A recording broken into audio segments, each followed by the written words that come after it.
Mahnı cəmi yaxşı qardaşların adından Şəmkir rayon Mahmudlu kəndi sakini Asobur Rza qardaşımız üçün hədiyyə olunur.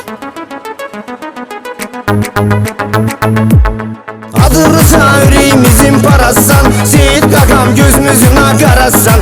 Ağrından ayqə deyən qadanalım, Şəmkirli Mahmudlu kənd balasan. Şəmkirli Mahmudlu kənd balasan. Adı sanlı hürmeti var Rzanın, ürəyimizdə diqqəti var Rzanın. Yaxşıların qardaşıdır birbaşa, əməli təmiz niyyəti var Rzanın.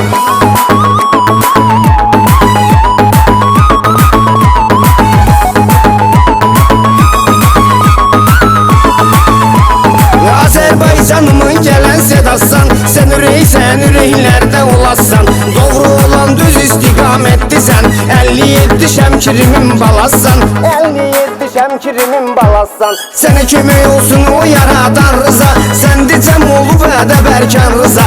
Tanıyanlar bilir doğru yoldasan, Zəkim oğlanacan da qurban Rza.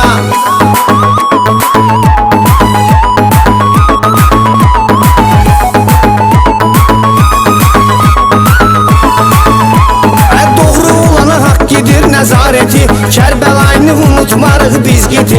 Rövşən Lənkəra eskiyir yalındı, Uca Allah ona etsin rəhməti.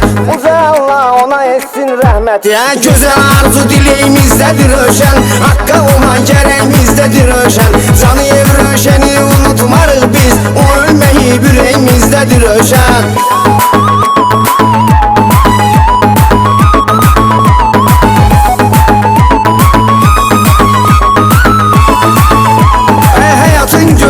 Lezzetin dadın, çoxlarına sən yetişib imdadın. Sənin adına sanına qurban olum mən, İmam Rzamızın adıdır adın. İmam Rzamızın adıdır adım. Sənə deyim xüsus beyt qadanalım, Sənlədir əhli beyt qadanalım. Xətrini istəyir zəmi yaxşılar, Sən ilə Şəmkirli Seyid qadanalım.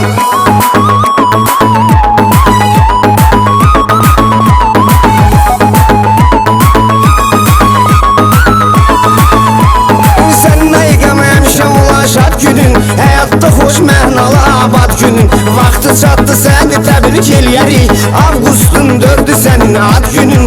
Avqustun 4-ü sənin ad günün. Həyata gələn qədəm günün mübarək, Sən sevizlişən günün mübarək. Allahımın hər bir anı gözəldir, Onu görə sənin hər günün mübarək. Sən ayqam həmişə ola şad günün, Sənə deyim xüsusi beyt qadanalım, Səninlədir əhli beyt qadanalım, Sən ilə Şəmkirli